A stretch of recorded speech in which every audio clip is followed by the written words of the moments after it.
Olha, a reforma administrativa, pelo que eu li nos jornais recentemente, há uma, há uma divergência bastante grande com relação à reforma, que é muito positivo. Aparentemente, né, a bancada do Centrão, por motivos de vinculação com determinados setores, decidiu modificar a reforma e a burguesia está muito insatisfeita com a maneira como a coisa saiu, né? Então, esse é um dado muito positivo, a gente deve aguardar para ver, né? Quanto mais houver divergência, melhor, porque a votação de qualquer reforma vai ser uma coisa muito negativa para o funcionário público. Bom, os sindicatos. Sindicatos é um problema muito sério, né? Os sindicatos brasileiros, eles vivem numa situação de paralisia desde os governos do PT, né? Desde antes dos governos do PT, na realidade. Há quem atribua essa paralisia dos sindicatos ao fato deles terem apoiado o governo do PT e, portanto, não fizeram greve. Mas isso não é bem uma realidade, né? Na segunda metade do governo FHC, os sindicatos estavam muito paralisados. O movimento sindical teve seus bons momentos até que o FHC derrotou a greve dos petroleiros, isso muito tempo atrás, já vai lá 20 e tantos anos, né, em 1995. A partir daí, né, com a política neoliberal, os sindicatos ficaram deprimidos.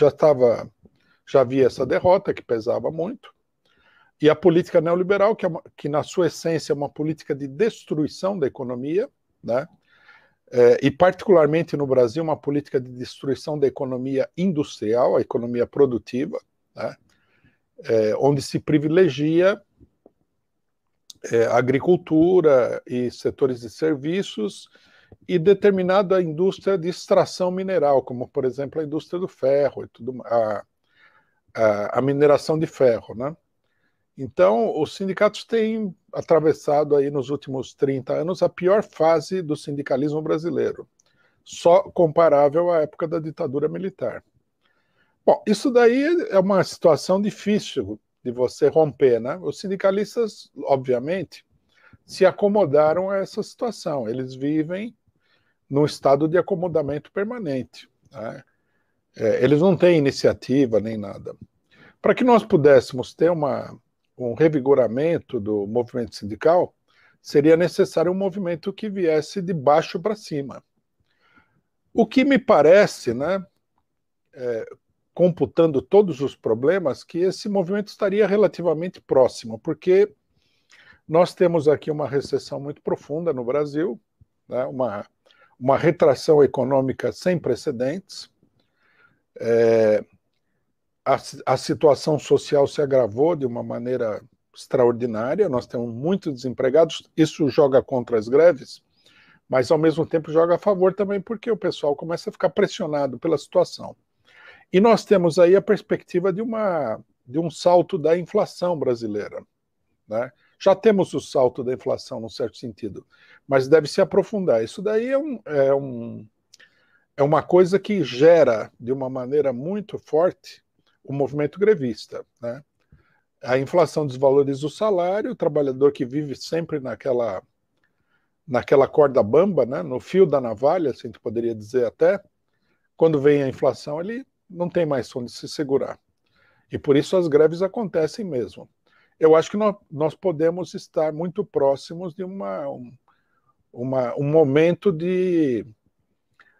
em que o movimento sindical acorde, faça greves e tudo mais. Vamos aguardar, né?